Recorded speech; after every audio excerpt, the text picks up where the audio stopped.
Taylor. Are you here for Leaders Lead the podcast? Let's go. Hey, how did you beat me? Look, let me tell you about this podcast. We got like 5 seconds. Leaders Lead the podcast is about leadership.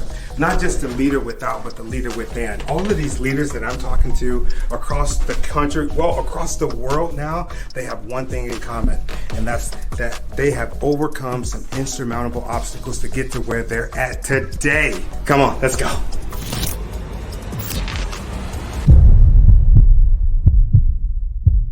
Hey, welcome to Leaders Lead the podcast. I am super excited.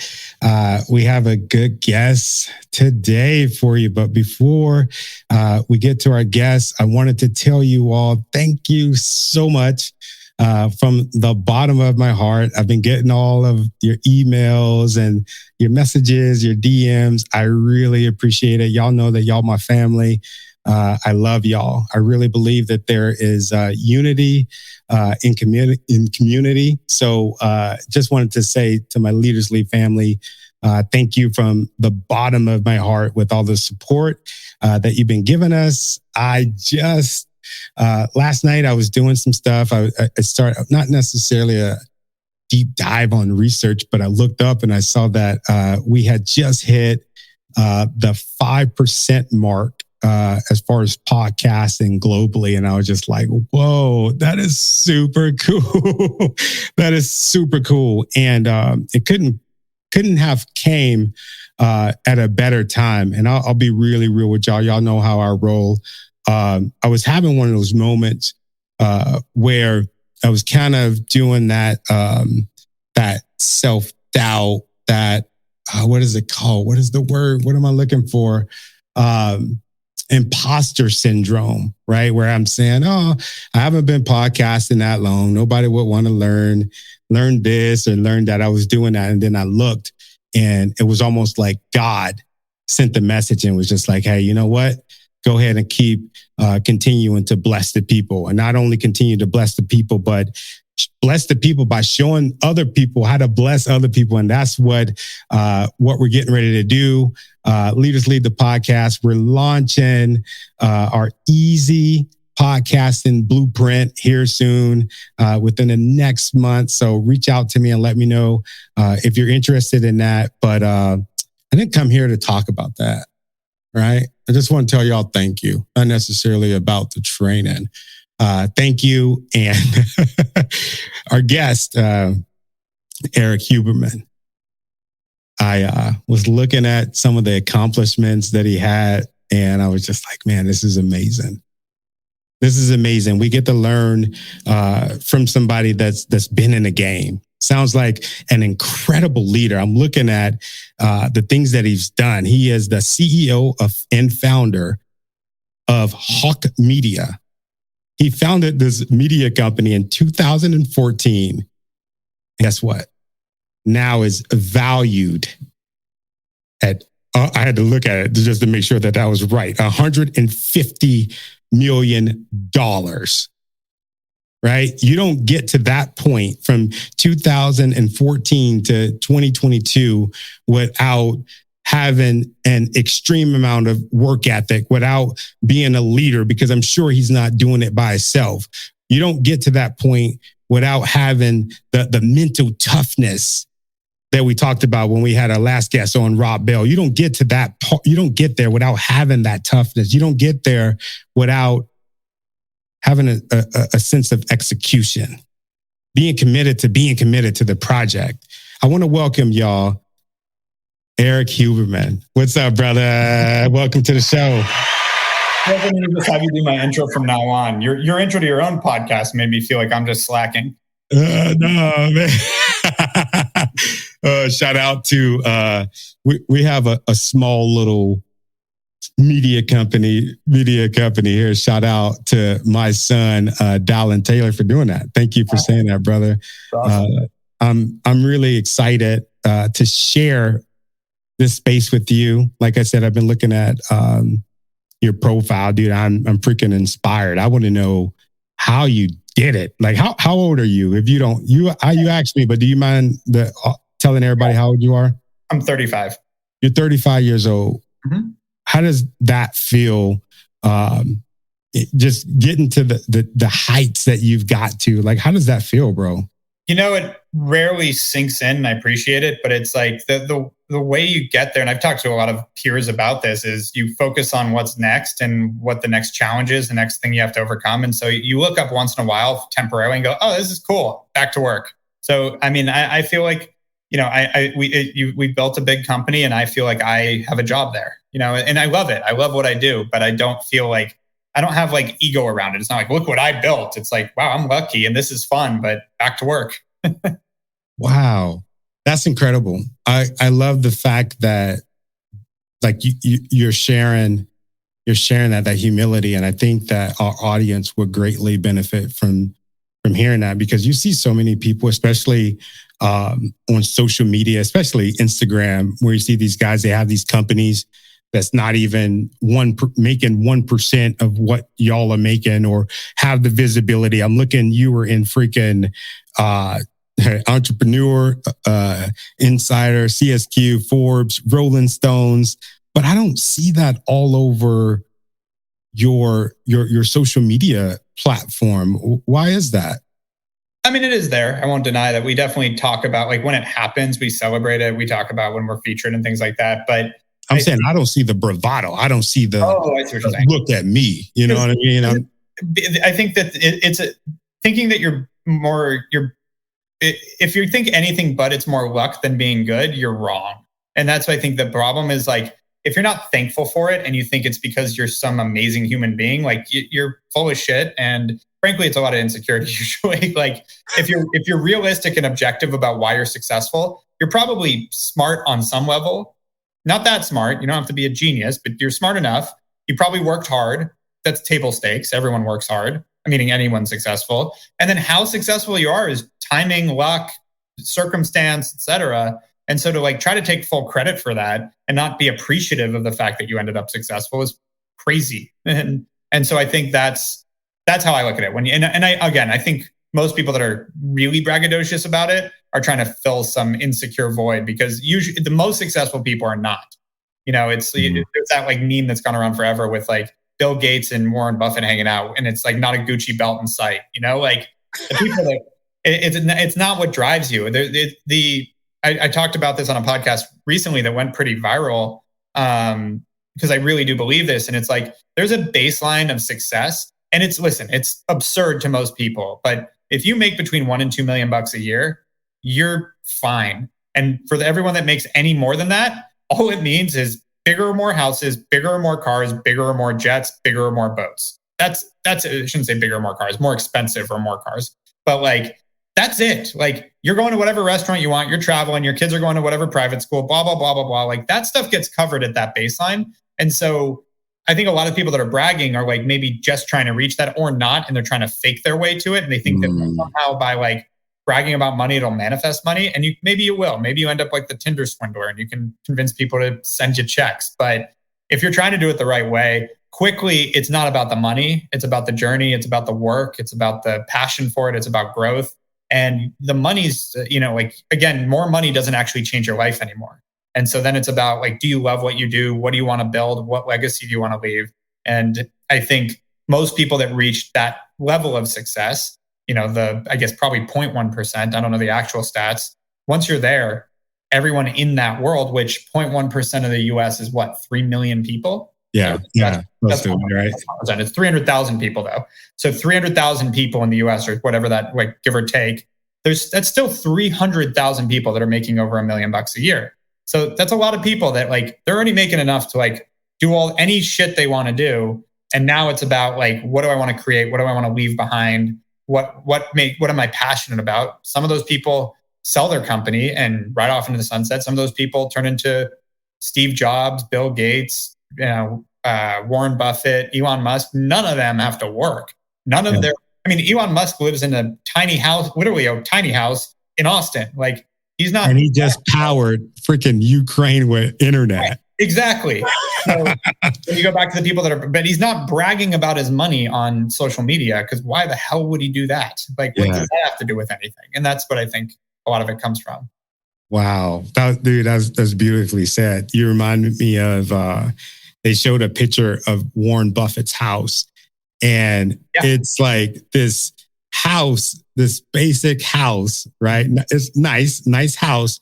But in the front, there's a rope, and not a gate, but there's a rope that says keep out. And it's like on a little paper sign. And I'm just like, that's Warren Buffett's house? Like you would think that, like I'm he would convinced though he has like a tunnel underground to some crazy mansion somewhere else. Like, I know he says that, but no, I mean, but that's the point is like, I actually, because I have friends with 50,000 square foot houses, 100,000 square foot houses. It's like, well, why?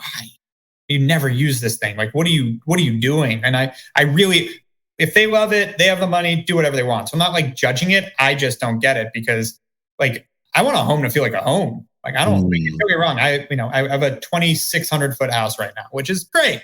And we're probably going to have a bigger one because we'll start a family, but I never, even if I could afford it, I don't want a 50 or 100,000 foot house or anything unless there's like a real reason for it. If I'm housing 50 of my best friends, all right, let's talk about it. Wow. You said if you just hit something. I love that. You said the only way that you would have a house that big is if you're housing 50 or something of your friends. That tells me that you value relationships over money.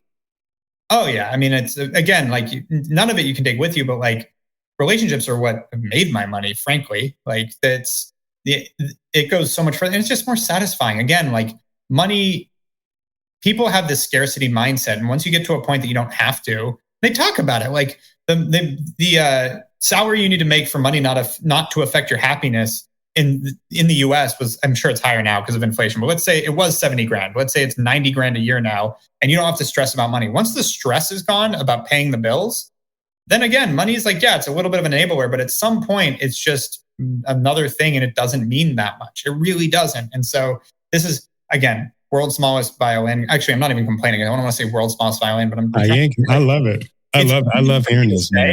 Obviously, like I've been fortunate, but I do think it's important for people to understand a window into it isn't about more. The reason most people make more and more and more is not a sense of hoarding. It's a sense of purpose. It's a sense of like, that's a scoreboard that tells me that I'm moving in the right direction, creating what I'm trying to create. And so it's not about what you can buy with that money once you can buy whatever the fuck you want. And I'm saying that to an extent. You can buy $1 billion boat or buy a ticket once a month to the moon. You can blow whatever money you have. I'm talking about within reason of like, I want to take nice vacations and I want to send my kids to good schools and I want to live in a nice house and drive a nice car. It's not that expensive in the broad scheme of when we're talking about 100 millionaires, billionaires, et cetera. None of them. And that's the thing. My lifestyle, and I have a lot of friends that are billionaires, my lifestyle and their lifestyle, not a far gap. It's really not. And so when you realize that, then again, you have to figure out, well, then what do I want? Because just putting more money in the bank isn't going to change anything in my life. Really isn't. I'm still going to eat at the same restaurant. I'm going to go home to the same family. Like it doesn't. And so it becomes, to an extent, I will say, when you're getting into the Elon Musk, Mark Zuckerberg kind of $100 billion range, then you can actually, there's certain world changes you can affect, but they also need their platforms. Like you mentioned, Elon opening up the internet for Ukraine. Like that's also because that's not really to do with his money. It's to do with the company he built and what they're able to do. Wow. Because he was, in a sense, and everything that he does, especially with the stuff in space and all of that, it's his purpose. Yeah. Wow, dude, I'm really fortunate to be talking to you, man. I'm inspired right now, dude. What's your purpose? I just want to get everything out of life has to offer. Maybe that was a weird way to put it, but like I really, over time, that's really what it's evolved to. Is I am a hobby junkie. I am a travel junkie. I am a business junkie. I want to try everything and do everything, I've been able to do that through a mastery of marketing, which has been awesome. And so, with professionally, it comes down to like, okay, so I built a marketing company. I also then got interested in finance. So I built a venture fund. That went really well. We're on our second fund. We built a financing arm where we could do debt financing for our clients because that was a challenge. Then I went, okay, how do we expand this more? Well, I want to grow faster. How do we do that? Because I want to learn more. Oh, I'm going to learn M&A and how to buy agencies. We've now just closed our 8th acquisition, working on our 9th and 10th. Then I went, okay, like we've got all this knowledge and stuff. I met a guy that was like, have you ever thought about writing a book? Well, that sounds fun. And this comes out on Tuesday. So it's got that going. And then So, and then I went, we got to start working internationally. I want to learn how to work in China. I want to learn how to work in Europe. And so now we have people in China, Singapore, UK, and Canada, and we'll be growing from there. So it's like, I keep wanting to learn, grow, try things. And there's a lot more than that coming. And then personally, same exact thing. It's like, I want to see, my goal is to go to more countries than I am old. So I've been to 39 countries. It'll be 40 in 2 weeks, and then probably 41 in June. And so I'm trying to keep that ahead of 35, keep at least a country a year, if not two, to try to see as many countries in my lifetime as I can. That's a goal. But then I'm a licensed pilot. I'm a diehard snowboarder. I play guitar. I scuba dive. I do a lot of tactical training. I grew up in a very liberal hippie town. Decided, you know what? This is a thing in our country. Everybody's got them. I want to learn how to use guns and defend myself. And then that turned into actually soon launching a business in self-defense. So it's like, just always trying things, being curious, learning is what really drives me. And it's not for any extrinsic value. It's just, I love the nature of it. I went barefoot water skiing a few years ago and just got ass kicked. And you're a wild dude, man. It was so fun because like, I mean, I have videos of it of like, I'm just tumbling all over myself because you have to go like 40 knots and 40 miles an hour on the boat to even stand up. And like, you catch a toe, literally, when you're barefoot water skiing, you'll just flip. And it was like, it knocked the wind out of me, but it like also kind of feel alive. And yeah, it's part of it. Wow. What a life. What a freaking life, man. Yeah. One thing I was thinking about when you were saying all of the different things that you're into, it seems like you enjoy life. And I talked to a lot of people, some people that I've interviewed in the past that work at certain places, and they have this mindset of, oh my God, I'm going to work. Everything's going to be about work and until I make it. What would you tell those folks? A few things. One, that's a big fucking gamble that whatever make it means, because there is no finish line. I guess death, but we don't need to get morbid. But like it's a long slug, and so there was a good. Thank God, my business partner and I had this discussion a year in. We got offered to sell the business for $14 million 1 year into the business, which was way more than we were worth, and it was real money. I was 28, and I was like, 1 year into it, yeah. And we're like, that's money, but we split that up. We pay taxes, blah, blah, blah. It's not enough not to do anything the rest of our lives. It's good money, but then we got to go figure out the next thing. And we're like, you know what?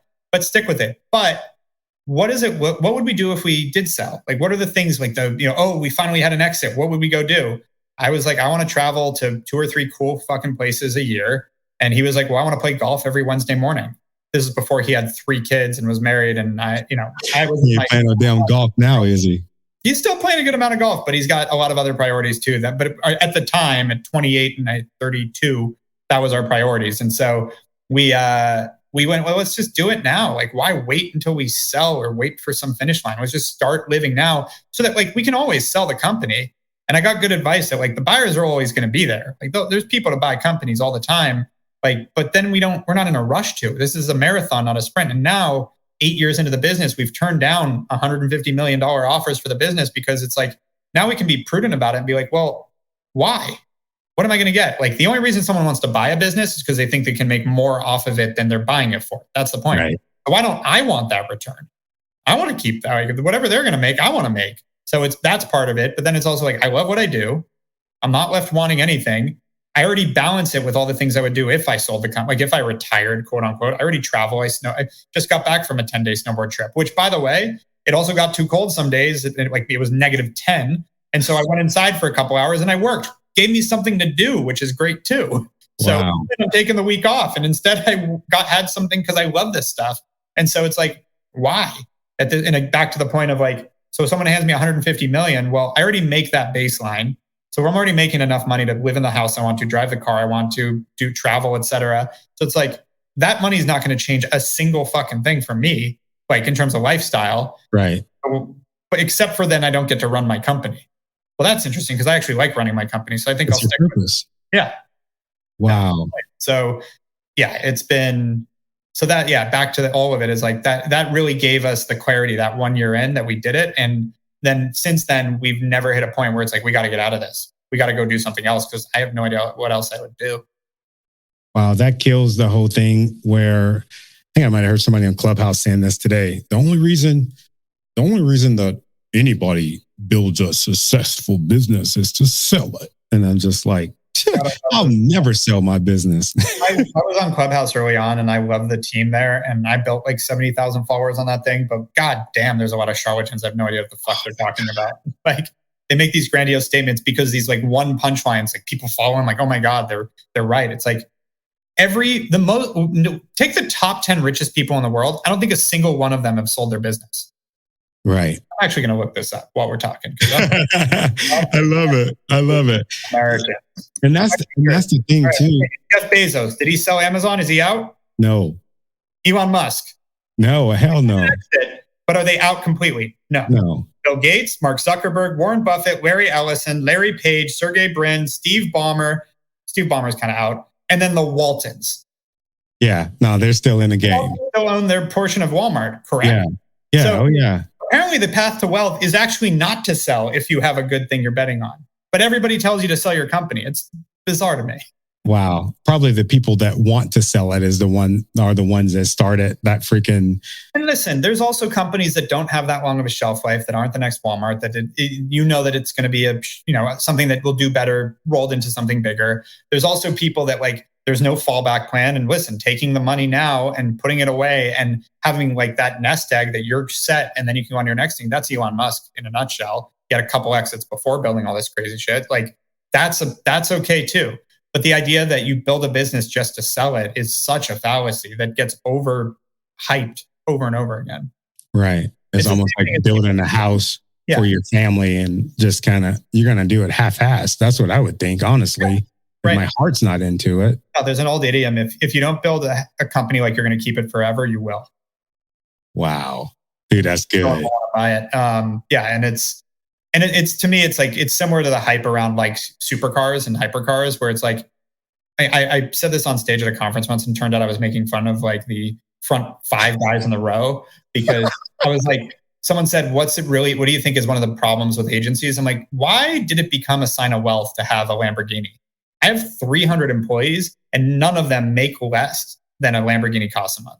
I pay every one of my employees more than the cost of a lease on a Lamborghini. So why the fuck is that a sign of wealth?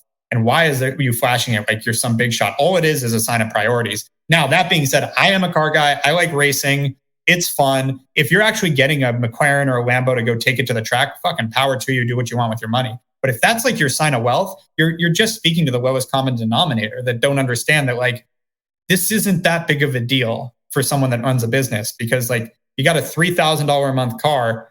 Are you paying your employees $30,000 a year? Like we don't. Wow.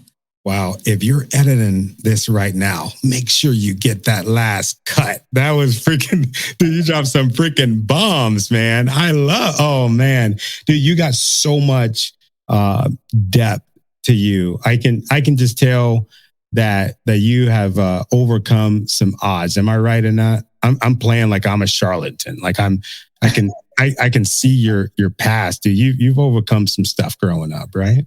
I think it's all perspective. I would say no. And I would say a lot of people would say definitely not. My dad was a successful guy. So it's not like I came from a rough upbringing and abusive parents. Like my dad was hard as shit on me because he was worried I'd be a spoiled rich kid. He made his money as I grew up. So he's like, he would literally say things like, you get none of my fucking money. The dog's getting my money, like stuff like that. Cause he was so scared. So I went off and did my own thing and I'm thankful for it, frankly. And we got along great and he was a great mentor to me. But listen, we've gone through challenges, but I think that's the difference. It's challenges, not problems. Have I had many, I have challenges every day in business, and that's part of running a business. It's something I preach from the rooftops these days is like, as a business owner, you're going to deal with the biggest challenges of the business. And those don't go away as long as you're trying to accomplish something. If you're trying to grow, you're going to have problems. You're going to get sued. You're going to have employees quit on you. You're going to have clients do stupid shit. You're going to have product problems, supply chain problems, whatever that is. And it's never going to go away. COVID's going to hit, then World War III, then whatever the fuck it is today, you're going to deal with it. And guess what? You signed up for this. It wasn't like anyone forced you to be an entrepreneur. So don't act like a victim. I hate people that say, oh, I couldn't do anything else. Yes, you could. So if you chose to be an entrepreneur, because everyone does, that is, if you chose to be an entrepreneur, know that you're going to deal with a lot of challenges, and just that's part of it. And so when you have that mindset, then when they come up, you're like, yeah, this is the job. Let's go. What are we doing now? And so it's really fun because it takes the emotion out of it. So you can enjoy the wins. But when you have those challenges, it's just like, let's go to battle. You're playing another level of the video game. Let's figure it out. What are we going to do? And don't get me wrong, stress will creep in now and then. But kind of the key is to control that. And so have I dealt with challenges? As far as growing a business, I mean, we bootstrapped this business from nothing to 320, soon more people. Yeah, we've had many hiccups, many problems, many close to shutting downs. COVID, we lost 25% of our business in a week. Like, that wasn't good. That's not a healthy thing. But you figure it out, you do what you can, and you keep fighting for it. And as long as you keep your head down and keep fighting, you usually can make it out. I've seen people with a lot harder situations than me make it through. My friend that owned a chain of gyms when COVID hit, 25 gyms across Canada, and they just shut down that day. Just like, you're not working anymore. None of your 400 trainers can come to work. None of your clients can. Goodbye. And instead of him, which a lot of people did, folding, shutting it down, losing his 20-year-old business, he went, well, I have 400 trainers. All my clients still need training. Why not just do virtual training? We'll just go on Zoom. Kept all his business, raised more money to build an online platform, and now has Workout, WRKOUT, that is a great business.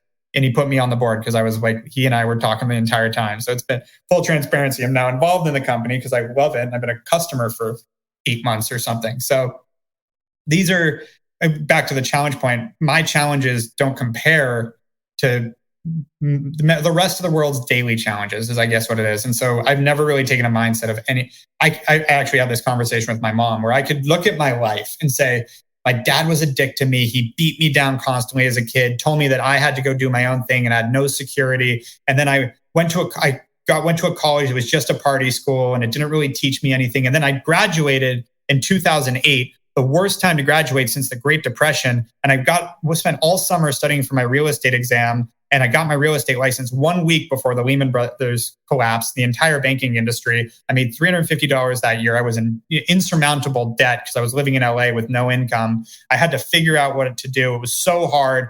It could be that, or yeah, all that shit happened. But then it was like, but I love my dad, had a great time. Actually had a great time in Arizona too. I thank God I'm not in real estate anymore. And it pushed me to go figure out something else. Like, again, it's all perspective. Wow. I love the way you did that, because a lot of people, they would dwell on that. They would be like, dude, like it's just been so hard and it's just been so rough. But one thing that I've noticed between people that are successful, they say what you said first. That's what they lead out with. I'm grateful. Things have been challenging, but I looked at it. I think everyone deals with challenges on some level. And again, I guarantee someone's listening to this going, this rich kid, it's easy for him to say. It's like, okay. And this is why I do my podcast. I interview people from all walks of life that are now successful to talk about how they got there. And from child abuse to poverty to whatever, to war, like, and then what they carried through. And like, yes, it is easy for me to say. I had my baseline was never going to be homeless. Like, my parents pushed me, but I graduated. I got my parents paid for college. I picked a cheap one, to my credit, but my parents paid for college. And then when I got out, they literally were like, okay, you can hang out for the weekend and then get out, go figure out your life. And I'm glad they did it. But at the same time, I knew, like, listen, if things were really bad, my parents were there. I don't think most Americans have it any different. And so they compare themselves. And I think that's part of the problem, is like, I think this is, it's part of the discussion across the board of like the victim complex of like all the things that are happening to you. Like, if you focus on what you control and you focus on what you can do, I say this from observation, not from personal experience, from seeing the successful people around me. You can come from anywhere, any background, any situation and be successful. The American dream, I do believe, is still alive. Wow. So that's, yeah. As far as when you left or anything like that, because people ask this question all the time. Did your parents help you start your business at all? No, my parents didn't know I was doing it. I again loved and my mom's been eternally supportive. I think that, like, I got my confidence from her. So, like, not inherited, but like because of her. I had a dad that gave me a chip on my shoulder and a mom that built my confidence to be through the roof. Are you reading my mind, man? I was just about to say, I feel like you have a healthy chip on your shoulder. Yeah, 100%. And it hasn't gone away. And I appreciate it. I like that I have it. I like that I'm driven to do these things. And they were, when I went into real estate, again, I was struggling, and it was embarrassing because I came out confident. I came out hustling. I was the first one in the office, last one out, and to make no money because I was on all commission was fucking embarrassing. And so when I got my first gig going, I didn't even want to tell my parents about it until I actually started making money and could be like, no, I'm good. I'm doing this. We're fine. And I did wait for that. I started a music company. And so along the way, I learned, my dad was a good teacher in a weird way. If I ever told him what I was thinking about doing, his lines would be, that's nice, or what the fuck are you talking about? Or like, it was always a weird response. But if I said, hey, I did this, like it already happened, then I could have a conversation about it. So I just waited until things were done before I ever brought it up to him. Versus ideas, I had 50 ideas. I'm all over the place. And then he'd be like, just stop, just go focus on something. But then if I'd come to him and be like, hey, I built this agency in our first year, we did $1 million. We just got offered 14 million for it. He'd be like, and actually, great conversation. That did happen. Yeah. I said, we did $1 million. He's like, $1 million? I'm like, yeah, we did $1 million in revenue. He goes, revenue? How much fucking money did you make? What profit? About revenue? That was his response to that, which is a great lesson. How cool is that though? Because I'll be honest with you, bro. There's been a couple points in my life where I text my mom or call my mom and be like, dude, you'll never guess what just happened in business today. It shows that you're pretty disciplined in your approach. I mean, you had made $1 million and your parents didn't even know it because you wanted to make sure that you really had a foot in the game. Yeah, my dad's one of his favorite lines to me about this company was, I have no idea what you're doing, but as long as it's legal, man, I'm proud of you. Wow. So Hawke Media. Tell me about Hawke Media. We've been talking about the creation of it and the things that you went through. I want to know about Hawke Media. Why y'all went with Hawke Media. I think that's a really cool name. A little bit about the employees, because something tells me that you're an amazing leader to work for. I would love to hear what my employees would say about it. I think Glassdoor says I'm a 70%, but you can't always listen to Glassdoor. No, it's everyone that complains. It's not a real thing. But because if you love your job and you're doing your job, you ain't gonna have no freaking time to go on Glassdoor unless you just got fired for doing something stupid. Yep, that's just my thoughts. Yeah, no, I think it's completely accurate. So Hawke Media, the name. I was going to name it Growth Hacker Group and was working with another agency. It was just me. And he's like, I just signed Walmart. They're never signing a sheet that says hacker on it. Like, keep it simple, man. Like, good advice. And I grew up in a small town called Ojai. And when I was 7, I was 7 years old, a Chumash Native American chief told me that red-tailed hawks were watching over me and they were basically my spirit animal. And so I grew up loving hawks. And so when I went to name it, I was like, yeah, we'll call it Hawke Media and we'll make the logo red. And then seriously, Hawk without the E was taken on GoDaddy. So I got Hawk with the E and went, yeah, it looks great. Now I own both, but I didn't think I was building a big company. I didn't have like a business plan that's like in 10 years, we're going to be $1 billion company. It was like, we need to fix this problem. And so you asked how Hawk started. I was going to tell you, a lot of people do that where they change the word and change the letters around. So you were kind of like before the trend, but yeah, go. And I was basically, I'd built and sold 2 e-commerce companies. I was advising and consulting for a bunch of brands. And I just saw that 99% of agencies and marketers are awful. Like it's a terrible industry. And the few that are good are expensive, want long contracts, high minimums, et cetera. And so the end result is there's an inaccessibility to great marketing. And I just went, we got to fix this. So I hired a little SWAT team. I named it Hawke Media. And I went, I'm going to have this little team help the companies I'm advising for. I was just advising for like 8 different brands. And so it was like Red Bull, Verizon, HP, a bunch of startups. Hired these people. And it was like a Facebook marketer, an email marketer, a web designer, a fractional CMO, and said, everything's a la carte, month to month, cost effective, easy to work with, but they're the best at what they do. I pulled them from my, 6 years in e-commerce, some really talented people. And then we started and it worked right away. And so it was like, oh, this is a need. I was planning on starting a tea company. That was actually my plan at that point. I was going to take this team, move it into building my tea company. I don't even drink tea, but I have like drinking tea. Yeah.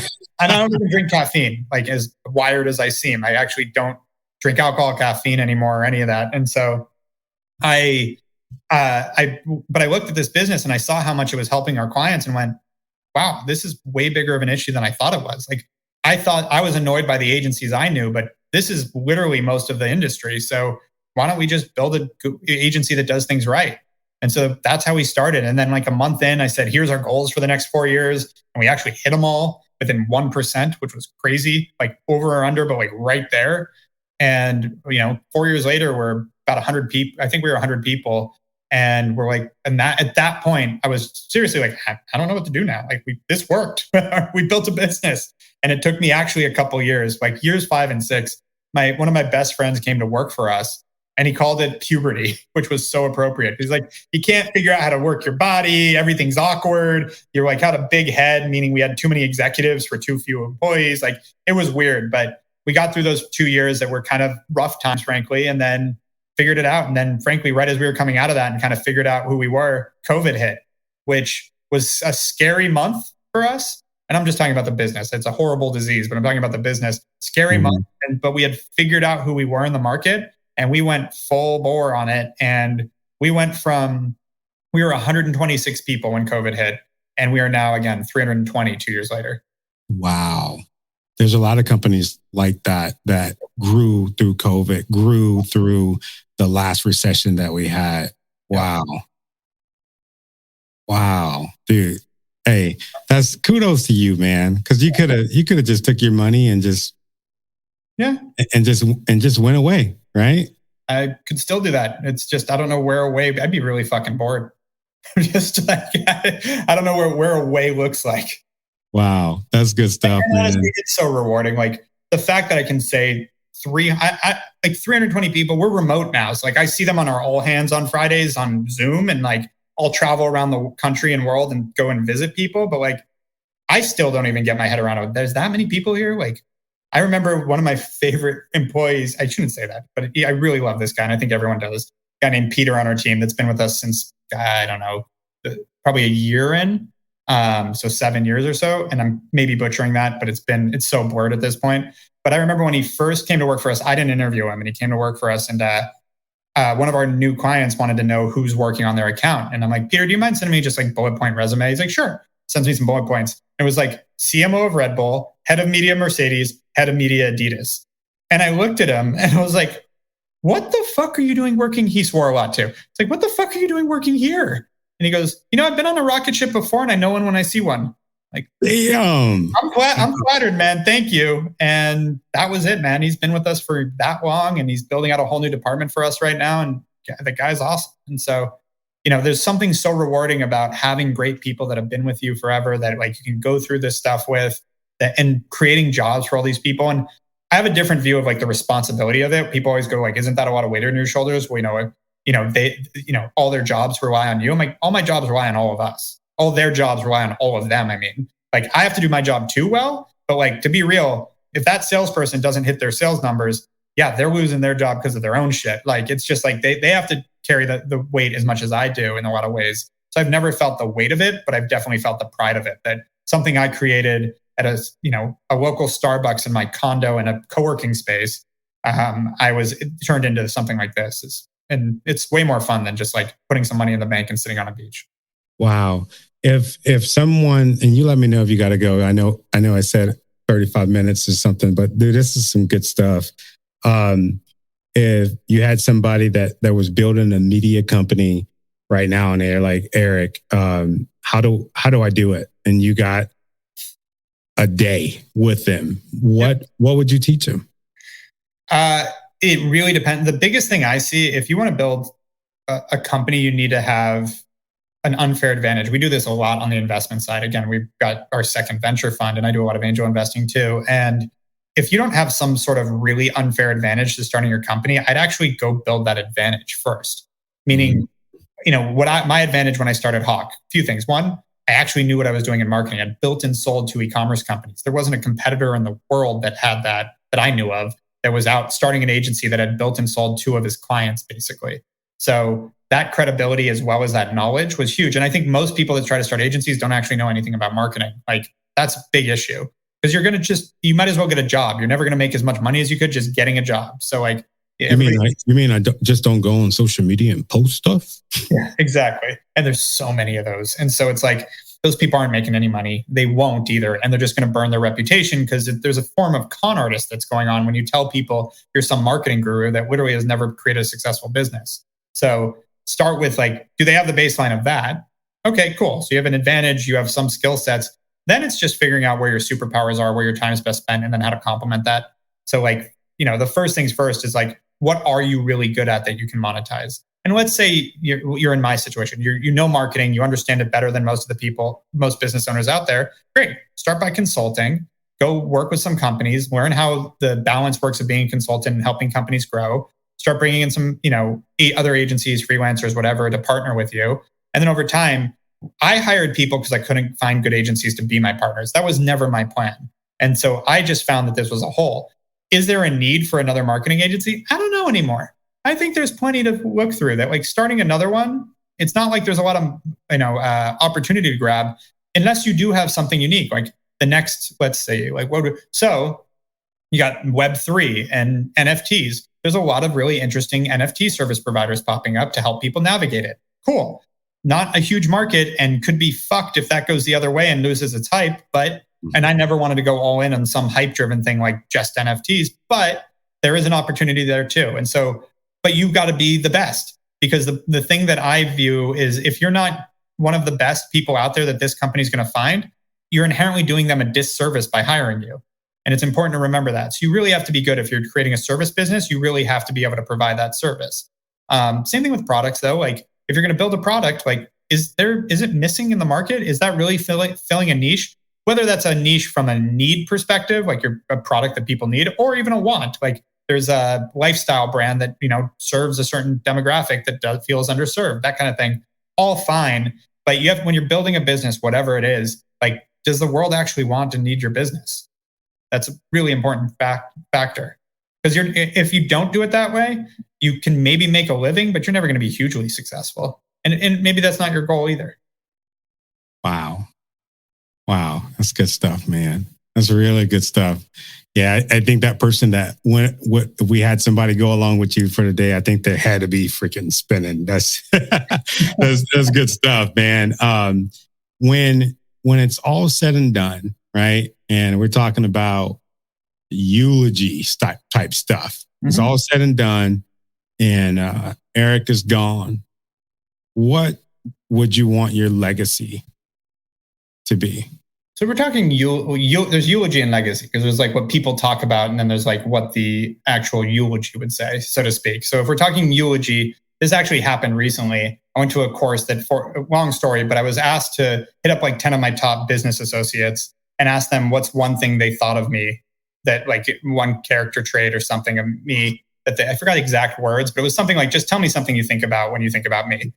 Every one of them said some form of, I'm a man of my word, or I do what I say I'm going to do, or I'm really honest or reliable, like all around the same kind of like reliability, honesty, do what I say I'm going to do. I never realized that was the reputation I'd put out. I knew that I am that. I have passion, I have pride in that, but I never knew that would be the number one thing all of them would say. And that really hit me the right way. So I'd say in a eulogy, if that's what I leave behind, is like Erik was a guy that did what he said he was going to do and is always reliable and there for me. Like, yeah, that's hugely rewarding to me. In terms of legacy, I do think about this, and I'm not sure yet, honestly. I'm kind of enjoying the ride. I haven't gotten to the point where I'm like, what am I going to leave behind? And maybe when I start building a family and all that, I have a wife, but when there's kids and all that, it'll start changing that mindset a little bit. But, for now, building a really incredible company is less about the legacy it's leaving and more about the experience, I would say. So I'm not doing this for like how I'm remembered. I'm doing this for how I enjoy it. And I haven't gotten to the point that I care about how I'm remembered yet. Wow. So what's in the book? So yeah, book, Hawke Method. Basically, we've grown, it's like 3,560 brands, I think was the number I just saw. So over 3,500 brands we've grown at this point successfully. And we have a methodology around marketing that we've seen work over and over again. So we talk about the 3 principles of marketing: awareness, nurturing, and trust, how that all plays in. And the idea is to give people an easy framework to understand their own marketing. Because back to the point of why I started the company, this opaque nature of marketing that made it really hard for people to understand. I want CEOs or marketing people to be able to quickly go, here's what we're doing, here's how we can articulate it. So for marketers to be able to show their clients, for brands to use, for marketing students, for anyone that's just interested in how marketing works, I want to create a simple, easy read framework that can make it easier for people to understand. So again, back to the mission of Hawke is accessibility to great marketing for everyone. This is serving the same mission. It's accessibility to great marketing and the idea of exactly what we do, and hopefully easily digestible and fun to read too. Wow. So if I read the book, I will be able to grow Leaders Lead the podcast like crazy. Exactly. And you can also, then you can start your media company. Back to that question. Yeah. Yeah. Our media company is probably me, my son, and my wife.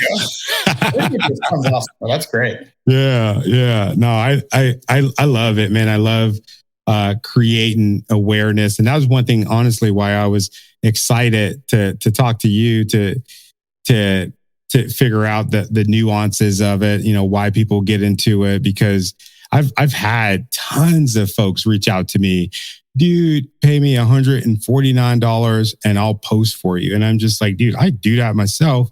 I need something strategic. I need help with marketing, help with branding. It depends on aspiration. You can definitely make a few $1,000s a month just posting for other people on social media that don't want to take the time to do it themselves. Like that, your time becomes valuable at a certain scale, and that's why we have so many employees. I actually couldn't do all their jobs myself, but I could do some of them, but I pay them so I don't have to, so I can focus on other things. Like that's part of it. But at some point, if you want to really scale, you have to figure out how to provide something super valuable. Wow. And it sounds like you have something really valuable, man. As we close, I've been taking some notes, and I just wanted to give you an affirmation, right? I just been doing one-worders, things that I've noticed about you that you won't see on a bio or anything like that. But the first thing I noticed about you were that you were humble. So I want to tell you thank you for that. I think you're incredibly humble. There's some millionaires that I talk to where you talk to them and it's just, you don't get that humble vibe. It's all about, look at me, look at me. One thing that I noticed about you is you're about having fun and you're about serving people. So I want to tell you thank you for that. I know, and I hope the listeners pick this up. The fact that you have a purpose. That's what I noticed about you. Anybody else? There's a few different people I know, like we talked about, they're building their businesses to sell. And in the meantime, they tell everybody how much they love it, but they're building it to sell it. It's like having a kid to give it, we're planning on giving it up for adoption. It sounds like that's why you're so successful, is because you're living and your purpose and you love what you do. And man, I want to tell you, dude, thank you so much for being such an inspirational leader. You're not only leading the folks in your company, but you're leading the folks on this platform and on many other platforms. We're talking about you going viral not too long ago. I think that is amazing. People need to hear this. People need to hear you. And dude, I want to tell you from the bottom of my heart, man, thank you for coming on this platform. Do you got any closing words for the audience, the viewers, the listeners? Closing words that I haven't already said. I felt like I talked a lot. I feel like, again, back to the purpose of life is to enjoy it. Like, who knows what the hell happens after this? I'm not a hugely religious person. So it's like, I'm not atheist either. I think adamant belief is kind of what I'm against, more agnostic. But at the same time, it's like, let's just assume this is all you get. Like, enjoy it. You control it. You're not a victim. One of the biggest lessons I had, I taught school in India when I was 17, and I saw some of the poorest people in the absolute world with polio and things we don't even know about. When you were 17. Yeah. And what do we met? Like kids with polio that were born into poverty, that they're not allowed to escape by the caste system, which is a whole another story. And they were happy. They had everything that we would complain about to no end. They were like, no, but this is it. So like they took their circumstances, they had that expectation, and they just went, okay, but still can be happy. And like I say that not trying to be insensitive to people that are going through issues. I say that to be like, I saw some people with probably bigger issues than almost anyone in the world, and they were happy. So obviously it's a choice. And so we'll pursue happiness. And I think there's a brilliance to that, and enjoy the ride and find ways to enjoy it all the way. Don't wait for happiness. Don't think it's coming 20 years from now or 10 years from now or when you retire, and fight to build the life you want. I think that's important. Wow. Beautifully said. Thank you so much. For our viewers and our listeners, again, I want to thank you for checking out another show of Leaders Lead the Podcast. We would be nowhere without you. I'm so glad and so fortunate for my guest for talking to me. If it wasn't for him, I would be talking to myself. And I'm grateful to you all for listening. Whew, that was great. If you enjoyed this podcast, well, I'm sure you enjoyed it. If you're still here with us, what I want you to do is head over to your favorite podcast and streaming network and give us a download, subscribe to the channel, and also let us know what you think about the show. And from the bottom of my heart, I want to say thank you for the things that you've done. Thank you for the things that you're doing. And especially thank you for the things that you're going to do, because I know that you're going to do something amazing.